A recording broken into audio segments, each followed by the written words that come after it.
Society Matters.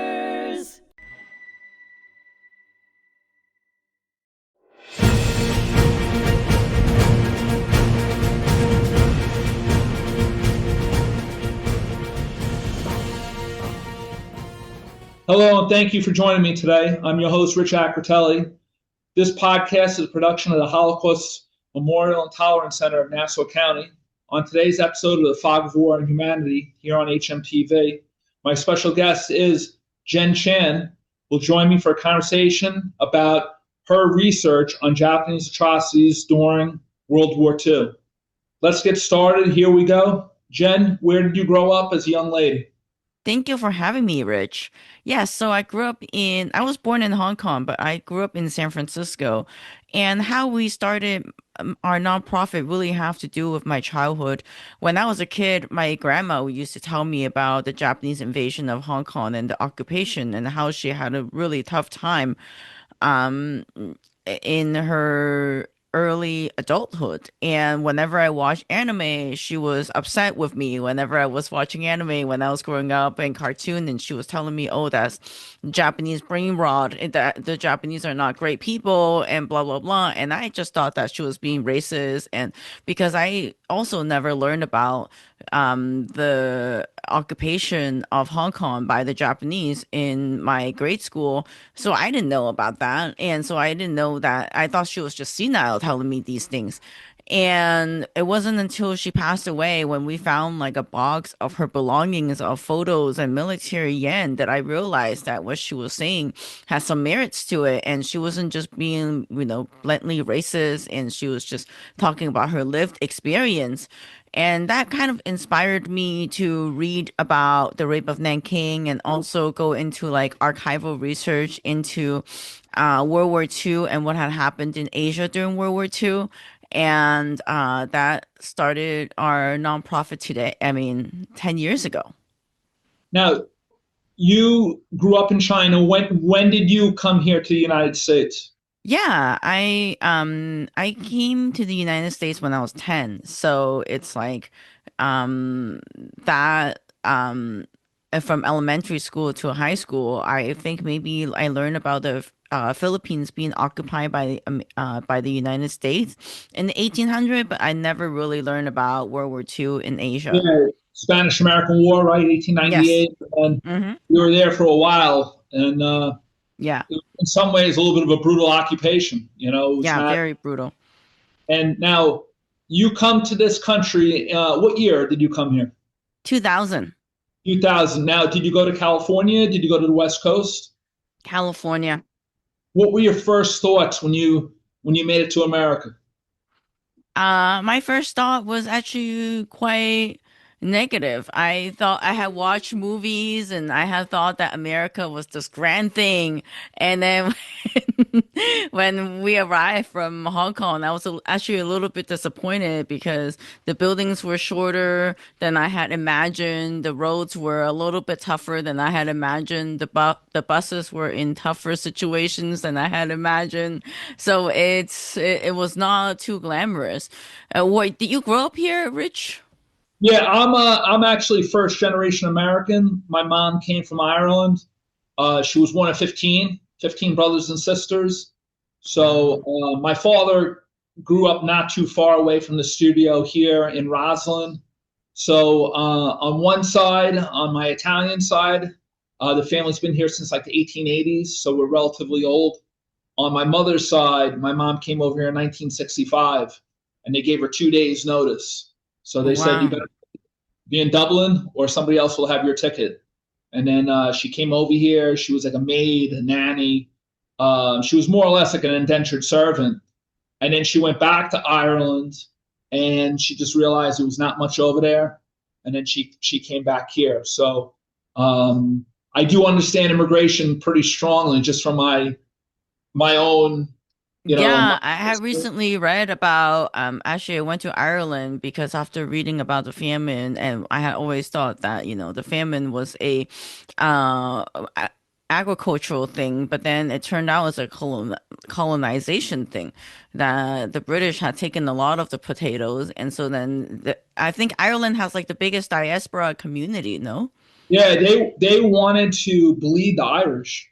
So the Irish as troublemakers, as a pretty large minority that they had to take care of, and um, it was I was kind of grew up like how you learned certain stories from your side of the family in Hong Kong, and what occurred in China. I kind of learned that sometimes the British were no Boy Scouts, and you Yeah. know, and even to this day, the family will kind of talk about that, but that was a result of very, very large scale immigration here for the Irish. And so, but I could very easily be over in Ireland right now, teaching Irish history, drinking Guinness, and coaching soccer, but so Yeah. I'm Well, the first generation. Scots the Scots are also following the Irish trend to try to get independence now. Yeah, yep. And it ought to be interesting to see what happens with that because the British have so many naval bases and so many resources in Scotland to see if they could pull that off. Yeah. Now, let me ask you a question. You come here to America, right? Hmm.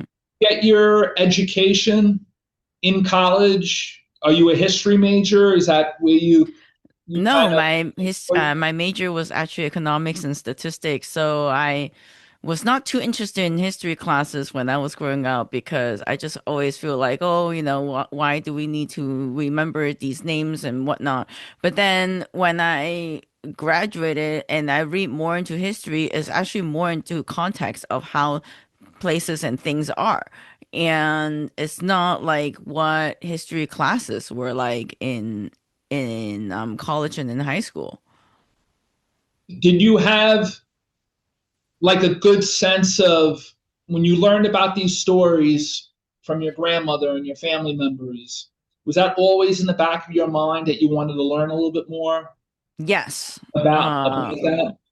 yeah, And then you definitely. said, And also, and a very big thing in my mind at the time was that like I wanted to put it contextually, like how does that lead to something else? Like how would that affect things, right? So that was a big thing that I was thinking about. now when you read was it Irish Chang's book, right? The Rape of Yes. Nanking. Hmm.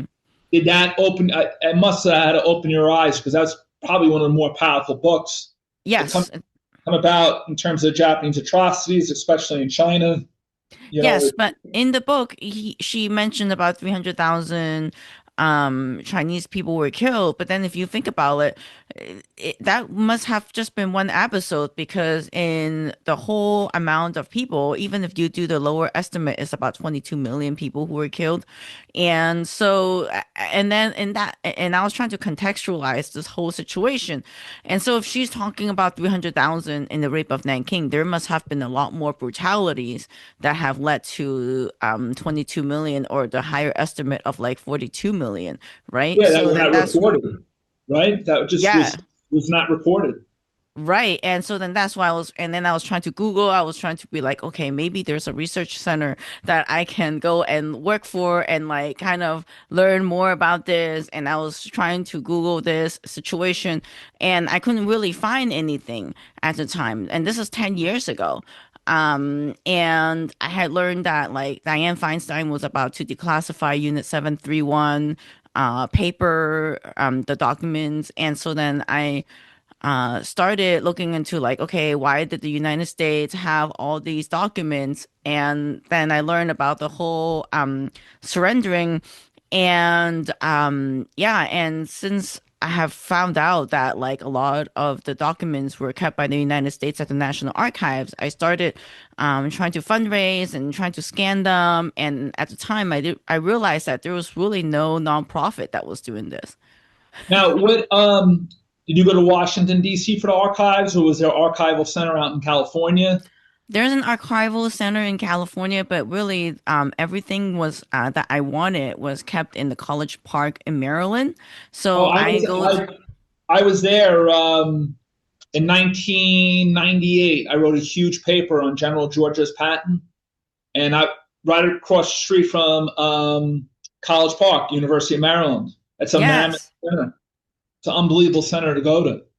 Yeah, it is really unbelievable, but it's the most unbelievable part is that it's like sometimes you go through boxes of things and then you find one piece of paper that's like really unrelated to what you were looking for initially, and then but then like it gets you to a whole different topic, right? And so I think, for example, I was the guy across from me. We have like these big desks at the National Archives. If no, if your audience haven't been, and then there was this guy that was sitting like across from me, and he was like scanning Nazi war crimes material because he was working on another book about the Holocaust. And then he was like, and then after he was like scanning, then he had like a folder of like the Japanese brutalities in the Philippines, and he said, "Oh, you should look into this folder because they might have things that you're interested in." So like even during scanning and digitizing whatnot, whenever I go in there with one goal, I feel like I walk out with like sometimes with more than what I initially went in there for. Yeah, because it leads to other pieces, right? It's like a puzzle you're trying to figure out, and Yes. you're looking at one thing, and another door opens up, and Yeah, especially there, I remember going there. They bring crates, like I'd ordered the materials, and they brought crates of things out, and it expanded my research. And I was doing this big honors degree program, and I remember saying to my professor who was in charge of the program, "Listen, I got to go in a little bit of a different direction, just out of the sheer resources I just located." And I declassified. So I remember you probably did the same thing. You were printing things out. They gave you like a little code. They put it yes, on the copier machine, and it was unbelievable. It was really something else. And now you talk about the Chinese atrocities, right? Where yeah, I was doing stuff on World War II, I actually looked at the Third Army's liberation of concentration camps and all the orders, and what the top generals had said, and accounts from the soldiers, and all primary source. And it's amazing that soldiers from here, that was thousands and thousands of miles away, they couldn't believe what they were seeing at the very end of the war.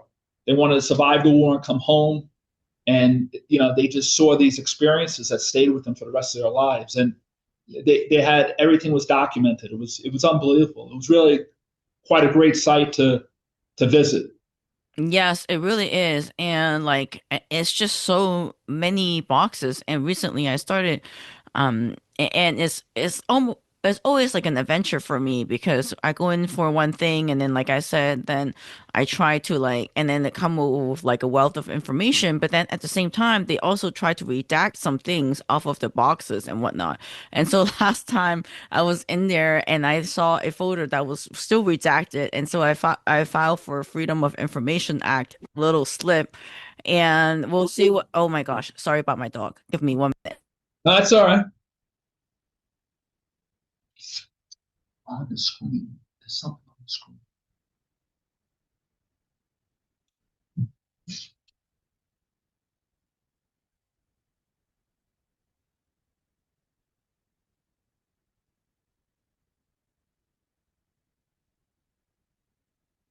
Sorry about that. I have a German Shepherd, and he's quite he's quite a character.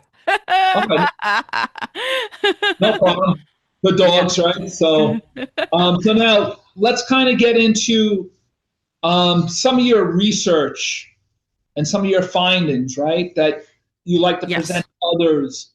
Now, Yes. you want So to tackle the rape of Nanking? Do you want to get into that first, or uh, let's talk about the biological weapons lab, Unit 731, that I've been really uncovering at the archives. So in 1945, when the Japanese were surrendering, they started dynamiting and trying to actively destroy Unit 731 labs. So whatever the U.S. Uncovered or declassified is just what so happened to be whatever that they could find. And what was interesting to me about these documents is that like you see a lot of like secret negotiations of like the US and Japan, because at the time when the United States was trying to really get get out of found out about the Japanese war crimes and the biological labs, then they were like, "Oh wow, what they did research on was actually quite remarkable, and you can't really have humans to experiment like that in like Western countries."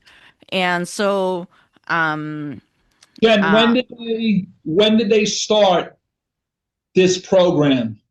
When did the Japanese um, start it? is in the 1930s. And so in 1931, when Japan occupied Manchuria, um, Ishishiro, who was the leader of this camp, was already doing human research in Tokyo, but then it was too high profile.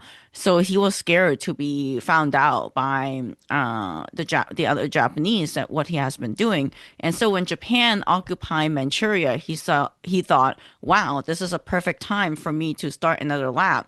So then he initially started it in a soy sauce factory, but then his prisoners broke out and started telling other people what he was doing.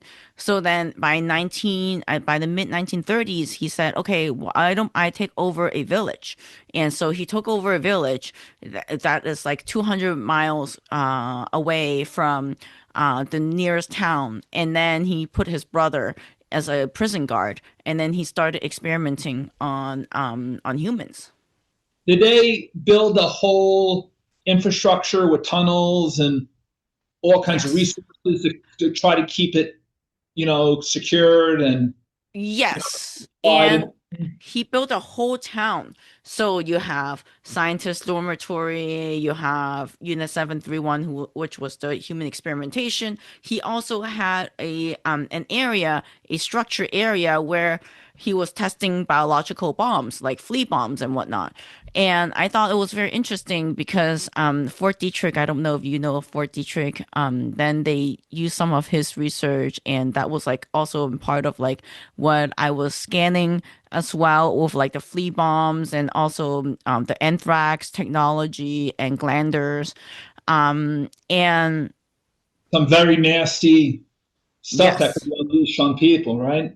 Yes, it's really stuff of nightmares. And because Manchuria was so cold that they figured out how to treat frostbites because they will leave a prisoner outside and then they will chop their limbs off to see how they will react to like hot water and whatnot. And so it's really like very brutal stuff. And in these like archival documents, you realize that after the war, Ishishiro had then faked his own death and then tried to like um and but then the CIA got to him. The CIA still found him after he had staged his own funeral. And yeah, so that was all very interesting. Did he survive? Because when you look at the OSS, the Office of Strategic Services that became the CIA, they kind of did some of the same things with the German scientists that they caught on the Western Front. A lot of those guys were taken off from the Soviets. Did he Yes. end up working for the American government later on? Because the Cold War changed kind of Yes. a lot of the feelings, Yes. right, between us and the Soviet Union. Yes. That's exactly what happened. His scientists and him were traded immunity, and they were granted immunity because U.S., as you know, needed Japan to fight China. And also then they also exchanged for bioweapons data, and no one was really tried. And a lot of them had like really prestigious careers in Japanese medicines and even founded pharmaceutical companies and also were mayors in certain towns in Japan. But So it's just these war criminals went back into circulation into almost everyday life Japan. well, not just everyday life, they were leaders. Yeah, Yeah. amazing. Isn't It, that interesting? Like talk about, that's like if you murder one person, then you're a murderer. But then if it's like a mass murdering of like inferior race, then what do you call that? Maybe in certain society, maybe they're considered heroes. Unbelievable. Now, when you look at their first experiments, they get underway. It was mostly against or on the Chinese people itself. There, right?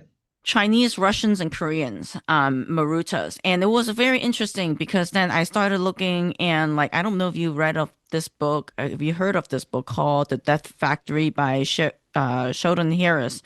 And in his first edition, he had mentioned that Japan was doing human experimentation on POWs, the Allied forces, which included United States, to see like how white people would also react to certain things. And after the first edition of his book, like apparently Congress had a hearing, and then concluded that they never did human experimentation on the Allied forces. And so then he updated his second edition, taking that part out. But then, from what I have gathered from the other forced laborers and the POW and the Yokohama trial, I realized that his first edition was actually accurate.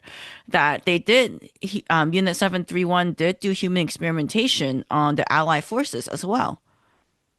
Unbelievable. Like I knew that once you have Bataan fall, you have Corregidor fall as well. Right. And the war had not gone well for the United States within first, second year of the war up until about 1943. I mean, there was reports that the Japanese were ordering like the killing of all the prisoners of war at the end of the war, and we had to put feelers out there and say we know what you're up to and that you're going to be held accountable for it. So that the Japanese military and government was just completely brutal, right from the early 1930s all the way up until the last shots were fired during World Yeah, War. and not a lot of people realized that US was losing the war in the first 2 years, right? And you have the Bataan Death March, and then those people were shipped then to a hell ship to like forced labor, and then were then used as human experimentation subjects. And like for example, I do. Jen, I had a man that I knew years ago. He survived the Bataan Death March. He was put on a hell ship sent from the Philippines to Taiwan and then to Korea. And then he got liberated. He was like 90 pounds about three and a half Yes. years later up in Mukden, Manchuria. And Yes. he got liberated by the Soviets. And And it was yes, hell. and a lot of the Mukdum people were actually used for human experimentations as well, with like vaccines and whatnot. And if you look into the Mukdum, like there's a Robert PD's diary. His he every day he was like, oh, one American died, and like another American died, because Americans were brutally marched in the Bataan Death March versus like, the people from Britain, they came from somewhere else. So then like they could survive the brutal winter of Mukden. And Mukden is now Shenyang in China. And I went there in November for research and to check out this Mitsubishi camp where you're talking about, where your friend did served as probably forced labor, and they were putting together Mitsubishi zero airplanes there. And so, like a lot of the people there, a lot of the POWs who were rounded up were trying to sabotage. In fact, we're trying to sabotage the Mitsubishi Zero, and then they get brutally beaten by the Japanese. So it's a whole thing. It's like very interesting. Now, when you went there, did the Chinese government, did they preserve any of that history? Yes, in fact, I was talking to some people in Shenyang, and they were going to do some kind of development there in that site. But then apparently at a town hearing, a lot of the citizens of that town were like, no, we need to preserve this. And then they were throwing a fit at a town hearing. And so now it's all preserved, and it's a little museum there. The Chinese government, I mean, you have all this politics, right? Between the strength of the communists and the communist government and its competition with the United States and other countries and so on. But World War II is still widely regarded over there in terms of all the atrocities, the war, Yes. how bad it was. even they still kind of look at the Japanese textbooks, right, on how they view their participation in that war, right? I mean, So it's not just textbooks. I mean, I have a lot. We post on Instagram. We're pretty active on Instagram and YouTube and whatnot. And we have all these, I would call them internet trolls that would say like, "Oh no, that didn't happen," blah blah blah. And then even I am like pretty good friends with some Instagram posting people who also post about World War II. And then every single time it's now gotten to like the Jewish Holocaust denial. They start at first, they start denying about Unit 731, then they start denying about Comfort Women, and then now they're like denying about Auschwitz, and then they're like, oh, you know, you need to watch this movie from Sweden, and then you're like, okay, and then I like Googled this movie, and it's like a Nazi movie, like they're trying to make Nazi look cool, and then like a lot of the Japanese would say like, oh no, you know, they were fighting for the glory and blah blah blah, and like for example, they would then say like, oh, comfort women who were the sexual slaves of World War II, they would be like, oh, those were highly paid prostitutes. So it's not just textbooks denials. You have like everyday life, like you people will comment like that on social media. And then imagine, right? Like you wake up one day and then you just want to comment like Hideki Tojo or like comment like make a profile for Hitler. These are like the all 21st propaganda. century. All What? propaganda. It's all propaganda to, to forget about some pretty bad situations over long periods of time. Yeah, and I think it's also they do it for political points. And so it's pretty brutal, it's pretty nasty World War II stuff. And most people don't remember it. And in fact, one day I was on Instagram, and then some people believe on Instagram that China was the one who attacked Pearl Harbor. So I think, you know, history, I mean, you're a history teacher, so I think history That's pretty education. ridiculous to say. It's you never really hear that the Chinese sailed aircraft carriers 200 miles within Pearl Harbor. That's Yeah, a short. it's pretty crazy out there now in this world. So I know that you're a history teacher. So how do you think we can like combat this kind of denialism? And that's a big thing of what you do too, right? Like a tolerance center. Sure, it's people like yourself with your research, putting the information out there and continually doing that is extremely important. I mentioned the thing with the textbooks because I've always kind of paid attention to that, being a teacher and a professor, that the Japanese have gotten themselves in some trouble with kind of rewriting some of their actions during World War II, or not taking credit for any of the things that they had done. Um, you know, Always putting, and you're kind of seeing it now with like these streaming companies with Netflix and Hulu, and they're making now videos, historical stuff that's actually not too bad, and they're getting a footing under that. So you know, you have to keep putting films out. Like Nuremberg just came out, so people start remembering about the end of World War II and the atrocities that were committed, and the fact that civilians and military could commit these types of crimes, and they have to be held accountable. It's like Yeah. with the Japanese, it just wasn't the military; they had to have the support of the government to do it. So, you think that they both work together and doing some pretty heinous things over long periods of time. Now, Jen, we're going to come back for another episode. And, I look forward to maybe we can get into Nanking and the Comfort Women, the USS Panay in terms of the ship that got bombed from the air in 1937 at the time where Roosevelt made that quarantine speech. But, Yes. the Depression covered a lot because we had so many people that were unemployed in this country that they knew things weren't good in China and other areas of the world because of Japanese aggression, but they didn't want anything done. They were so concerned about the economic times here.